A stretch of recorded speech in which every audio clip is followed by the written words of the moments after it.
नमस्कार दोस्तों, आप सभी का स्वागत है आपके अपना परिवार मार्केट मंत्रा में। तो गाइस, काफ़ी बड़ी बड़ी ब्रेकिंग न्यूज़ आ रही है, काफ़ी बड़े बड़े न्यूज़ अपडेट आ रहे हैं, जिसकी वजह से जाहिर सी बात है मार्केट पे इफेक्ट देखने को मिलेगा हम लोगों को मंडे के दिन। तो सबसे पहली अपडेट तो यही आ रही है कि जो जीडीपी का डाटा आया है वो एक्सपेक्टेड डाटा से कम आया है, जिससे हम लोगों को मार्केट पे इफेक्ट पड़ते हुए दिख सकता है और मार्केट पे एक निगेटिव इम्पैक्ट देखने को मिल सकता है। भारत की दूसरी तिमाही की जीडीपी डाटा जुलाई से सितंबर में तिमाही वृद्धि दर कम होकर 5.4% में पहुंची है, यानी कि जो वृद्धि दर है वो कम होती हुई दिखी है और इस बारी डाटा जो आया है वो 5.4% हुआ है। देखो, जब भी कोई डाटा आता है, चाहे जीडीपी का हो या फिर किसी और का, देखो तीन मेजर चीज़ें हैं जो रोल यहाँ पे निभाती हैं। एक होता है एक्सपेक्टेड डाटा, एक होता है एक्चुअल डाटा और एक होता है प्रीवियस डाटा। यहाँ पे प्रीवियस डाटा जो था 6.70% था और एक्सपेक्ट किया गया था कि इस बारी जो डाटा आएगा वो 6.50% के आसपास होगा। लेकिन जो एक्चुअल डाटा है वो थोड़ा सा शॉकिंग यहाँ देखने को मिला, वो 5.4% हम लोग को देखने को मिला, यानी कि ऑलमोस्ट 1% का यहाँ पे हम लोग को डिफरेंस देखने को मिला है।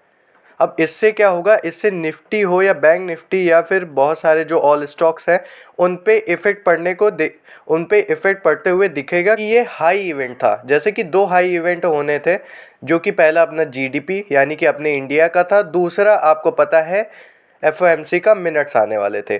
तो देखो, एफओएमसी मिनट्स वो तो ग्लोबल इवेंट है, ग्लोबल इवेंट का इफेक्ट पड़ता है, चलो एक बार उसको कंट्रोल किया जा सकता है। लेकिन जो जीडीपी ग्रोथ यानी कि हमारे इंडिया का ही ये जो डाटा आया है, इससे मार्केट में इफेक्ट ज़रूर देखने को हम लोग को मिलेगा।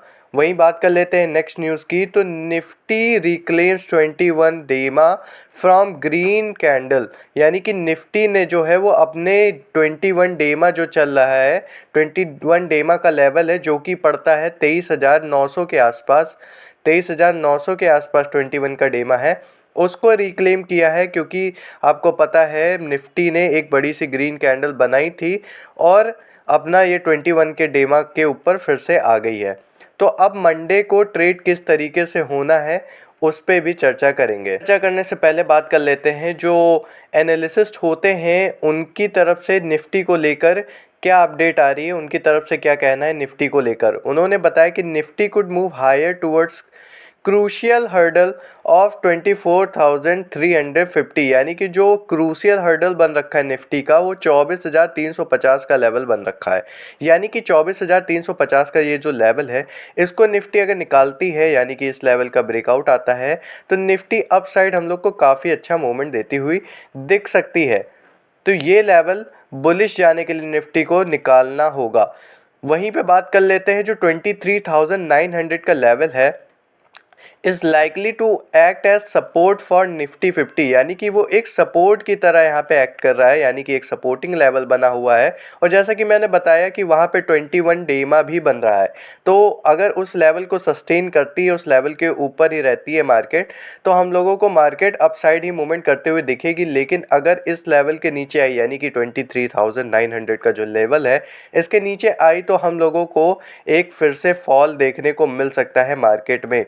तो अपकमिंग वीक के लिए ये लेवल हम लोग के लिए एज अ सपोर्ट काम करेगा। वहीं म्यूचुअल फंड्स जो हैं उनकी तरफ से भी काफ़ी बड़ी अपडेट आ रही है। जो इक्विटी म्यूचुअल फंड है उसमें ये अपडेट आ रही है कि जो उनकी डिलीवरी रिटर्न्स हैं वो बिटवीन आए हैं -6 to 14%, यानी कि रिजल्ट काफ़ी शॉकिंग है और थोड़ा निगेटिव देखने को मिल रहा है।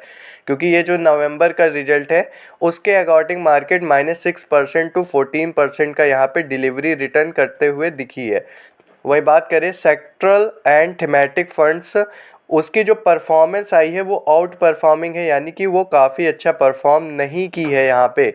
और वहीं पे S&P 500 की बात करें या टॉप 5 ETF की बात करें, उसमें हम लोगों को 13.89% का रिटर्न देखने को मिला है। लेकिन यहाँ पे जो 200 फंड्स हैं, ये जो 200 फंड्स हैं, इसमें एक्सपीरियंस करने को देखने को मिला है निगेटिव रिटर्न। यहाँ पे हो क्या रहा था, सिंपल शब्दों में बताया जाए तो एफआई, जैसा कि आपको पता है, काफ़ी भारी सेलिंग करी है पिछले कुछ महीनों में। अब उसको कवर करने के लिए डीआईज ने बदले में काफ़ी ज़्यादा बाइंग भी की है, यानी कि DIS क्या कर रही है, वो करने की कोशिश कर रही है, जैसे कि मैंने बताया 23,900 का लेवल, अब इसके ऊपर ही मार्केट को सस्टेन रखने की कोशिश कर रहे हैं DI।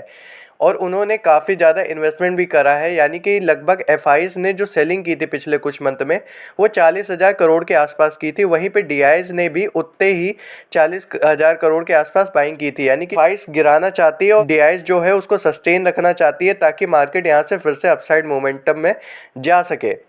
लेकिन उसके बाद भी जो 200 प्लस फंड हैं उनमें हम लोगों को निगेटिव रिटर्न्स देखने को मिला है। ये बात कर लेते हैं अभी तक की सबसे बड़ी अपडेट की, तो ट्रंप की तरफ से भारत को एक धमकी देखने को मिली है। उन्होंने कहा है कि टैरिफ लगा दूंगा। यानी कि हुआ क्या है, ट्रंप ने ये कहा है अगर अमेरिकी डॉलर को कमज़ोर करने या उस बदलने का प्रयास किया गया तो इन देशों पर 100% टैरिफ लगा देंगे। और जो इन देशों का मेंशन किया है उन्होंने, गौरतलब बोलते हैं, और वो 9 देशों का समूह है जिसमें भारत भी शामिल है। तो यानी कि उन 9 देशों को धमकी दिया, इसका मतलब उसमें भारत भी आता है, तो भारत को भी इनडायरेक्टली यहाँ पे धमकी दी गई है।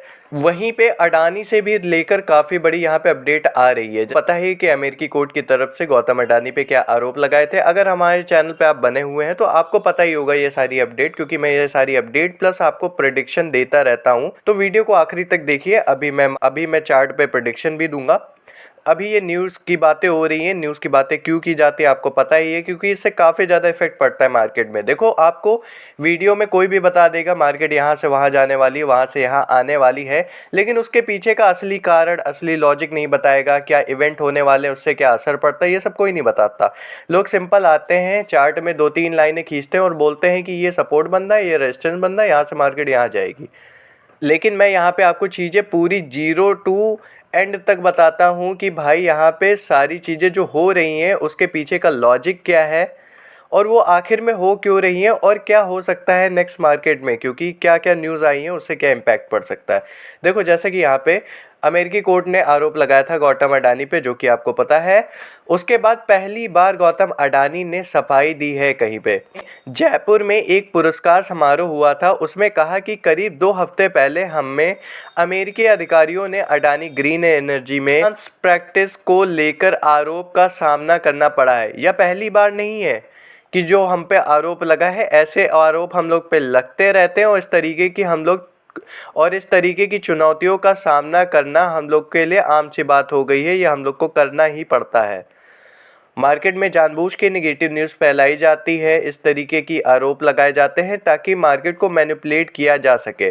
तो अडानी की तरफ से ये अभी पहला हम लोगों को इस आरोप से रिलेटेड कोई भी स्टेटमेंट देखने को मिला है। वहीं पे क्रिस वुड की तरफ से हम लोग को काफ़ी बड़ी यहाँ पे स्टेटमेंट देखने को मिली है। जिन लोग को नहीं पता क्रिस वुड कौन है, जैसा कि जब इंडिया में इलेक्शन होने वाले थे और क्रिस वुड का एक स्टेटमेंट ये आया था कि जो FIs हैं वो इंडिया से बाहर निकल जाएंगी और वो यहाँ से हम लोगों को सेलिंग करते हुए दिखेंगी अगर गवर्नमेंट ने टैक्स का प्राइस बढ़ाया। और वैसा हम लोग को प्रेजेंट डेज में देखने को मिला, क्योंकि FIs की तरफ से काफ़ी ज़्यादा सेलिंग हुई है पिछले कुछ मंथ में। तो पहले तो इनके ऊपर काफ़ी लोगों ने मजाक उड़ाया कि ऐसा थोड़ी नहीं होगा, ये नहीं होगा, लेकिन वो चीज़ हम लोग को होते हुए दिखा। तो इनकी तरफ से एक और स्टेटमेंट हम लोग को देखने को मिली कि Indian stock market could be bottoming out after crash. यानी कि जो इंडियन स्टॉक मार्केट है वो बॉटमिंग आउट करते हुए दिखेंगी क्रैश के बाद। बाकी आज के लिए इतना ही न्यूज़ अपडेट है। चलिए बढ़ते हैं चार्ट पे और जानते हैं कि मंडे को मार्केट कहाँ पे जा सकती है, क्या किया जा सकता है।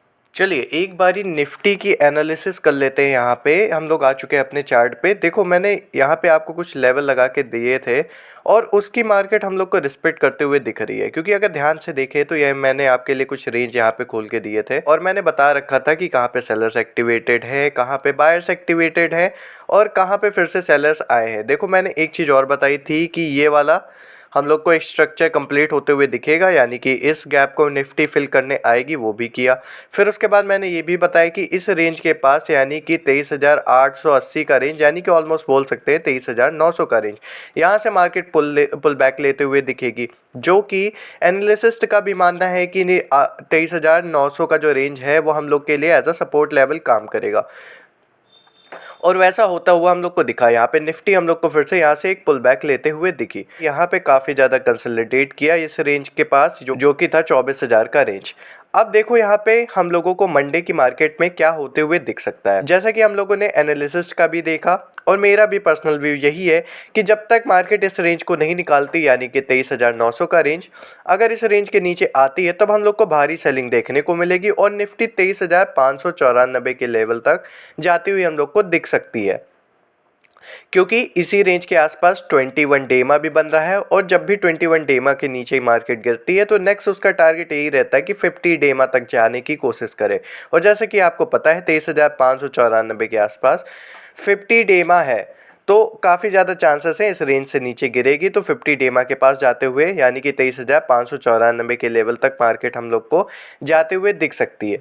बाकी अगर मार्केट यहाँ पे सस्टेन रहती है 23,900 के लेवल के ऊपर, यानी कि यहाँ कहीं पे अगर मार्केट ओपन गैप डाउन भी ओपनिंग करती है या फिर गैप अप ओपनिंग करती है यहाँ कहीं पे, तो हम लोगों के लिए बाइंग साइड जाने के लिए देखो कुछ रेंज है उनको निकालना ज़रूरी है। अगर निफ्टी आती है और इस रेंज का ब्रेकआउट करती है जो कि है 24,000 के लेवल का, इसका ब्रेकआउट होता है तब हम लोगों को यहाँ तक मार्केट जाते हुए दिखने को मिल सकती है जो कि है 24,250 के रेंज तक। फिर उसके बाद इस रेंज का भी ब्रेकआउट होता है तब हम लोग को मार्केट इस रेंज तक जाते हुए दिखेगी जो कि है 24,350 के रेंज के आसपास।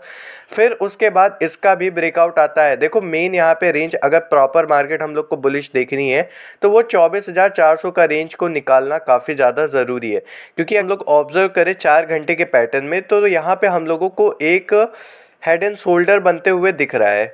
बॉटम साइड पे हेड एंड शोल्डर देखने को मिल रहा है, क्योंकि अगर देखें ऐसा कुछ स्ट्रक्चर यहाँ पे हम लोग को बनते हुए दिख रहा है और निफ्टी ने अभी ये स्ट्रक्चर अपना कंप्लीट नहीं किया है, तो काफ़ी ज़्यादा चांसेस है इस स्ट्रक्चर को कंप्लीट करने के लिए इस रेंज तक निफ्टी आए और 24,400 के रेंज को निकाल के दे। अगर 24,400 के रेंज को निकाल के देती है तो अपसाइड हम लोग को और भी मूवमेंट देखने को मिलेगी। और एक और सिनेरियो ये भी बनता है कि इसी रेंज से मार्केट रिवर्स हो जाए, क्योंकि यहाँ पे सेलर्स एक्टिवेटेड है अभी भी। तो मंडे मार्केट के लिए दो रेंज निकालना काफ़ी ज़्यादा ज़रूरी है। अगर 24,400 का रेंज निकलता है तो अपसाइड काफ़ी भारी मूवमेंट देखने को मिलेगी, या फिर 23,900 के रेंज के नीचे गिरता है तो डाउनसाइड मूवमेंट देखने को मिलेगी। अगर यहाँ पे इस रेंज से रिवर्स होता है मार्केट तो भी फिर से हम लोग को 23,900 के रेंज पे आते हुए दिखेगी, या इस रेंज से रिवर्स होता है तो ये रेंज तक आते हुए दिखेगी और ये रेंज तक आते हुए दिखेगी, या फिर 23,400 के रेंज से रिवर्स होती है तो नीचे सिंपली ये सारे रेंज फिर से खुलते आते हुए दिखेंगे। तो ये सारी चीज़ों का ध्यान रखेंगे। अप साइड जाएगी तब भी ये रेंज टारगेट रहेंगे और डाउन साइड आएगी तब भी ये रेंज टारगेट रहेंगे ऊपर से नीचे की ओर की तरफ। बाकी वहीं पे बात कर लेते हैं बैंक निफ्टी में। तो बैंक निफ्टी अपना यहाँ पे रेंज की रिस्पेक्ट इसमें भी हम लोग को देखने को मिल रही है। जैसे कि मैंने बताया था कि कहाँ पे सेलर्स एक्टिवेटेड है, कहाँ पे बायर्स एक्टिवेटेड है। सेलर्स यहाँ पे एक्टिवेटेड थे इन दो लेवल पे, वहाँ से मार्केट को गिराया गया था और मार्केट काफ़ी नीचे तक आई थी। बायर्स ने भी यहाँ पे पूरी कोशिश की है मार्केट को सस्टेन रखने की। सेलर ने गिराने की कोशिश तो की थी, लेकिन बायर्स ने काफ़ी ज़्यादा ताकत लगा के मार्केट को फिर से अपसाइड इसी रेंज के आसपास लेके आ गए हैं जो कि है 52,000 का रेंज। 52,000 रेंज के ऊपर रहना काफ़ी ज़्यादा ज़रूरी है बैंक निफ्टी में। अगर इस रेंज के ऊपर रहती है तभी हम लोग को अपसाइड अच्छा खासा मूवमेंट देखने को मिलेगा। साथ ही साथ उसके टारगेट जो निकल के आएंगे 52,300 का रेंज निकल के आएगा और 52,650 या फिर बोल सकते हैं 52,600 के आसपास का रेंज हम लोग को यहाँ पे देखने को मिलेगा एज अ टारगेट, अगर बैंक निफ्टी 52,000 के रेंज के ऊपर होती है। अगर इस रेंज का भी ब्रेकआउट आता है तो अपसाइड और भी अच्छी खासी मूवमेंट देखने को मिलेगी, लेकिन इस रेंज के आसपास यानी कि 52,600 के रेंज के आसपास सेलर्स अभी भी एक्टिवेटेड है। इस रेंज को निकालती है 52,000 रेंज के नीचे ही मार्केट सस्टेन करती है और डाउन साइड जाती है तो हम लोग के लिए 51,500 तक मार्केट जाते हुए दिख सकती है। और भी टारगेट खुल के आते हैं जो कि है 51,000 का। ये काफ़ी बड़े बड़े टारगेट है तो इतनी ज़्यादा मूवमेंट होना बहुत मुश्किल है, लेकिन ये है कि 51,500 के रेंज तक आते हुए हम लोग को मार्केट दिख सकती है अगर 52,000 के रेंज के नीचे रहती है तो। बाकी आज की वीडियो में इतना ही रखते हैं। बाकी जितनी अपडेट थी वो मैंने आपको बता दी, मार्केट क्या कर सकती है वो भी मैंने आपको बता दिया, इंपॉर्टेंट रेंज कौन से हैं वो भी आपको बता दिया कि कहाँ पे सेलर्स एक्टिवेटेड है।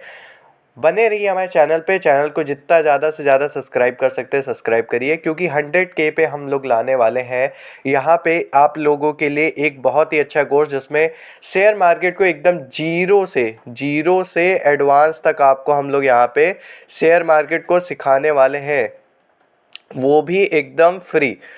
कोई भी फीस आपसे ली नहीं जाएगी यहाँ पे, ना मैं कभी फीस लेता हूँ ना कभी फीस आपसे लूंगा। जो भी चीज़ आपको फ्री में सिखा सकता हूँ वो सिखाऊँ। देखो फीस आपसे वही लेता है जो मार्केट में कमा नहीं पाता है। मैं मार्केट में अच्छा खासा कमा रहा हूँ अपनी प्रेडिक्शन से, सारी चीज़ों से, तो फिर मैं आपको जो भी सिखाना चाहता हूँ यहाँ पे फ्री में सिखाना चाहता हूँ। वीडियो एजुकेशन पर्पस के लिए तो एजुकेशन की तरह लीजिएगा। आज की वीडियो में इतना ही। जय हिंद, वंदे मातरम, धन्यवाद।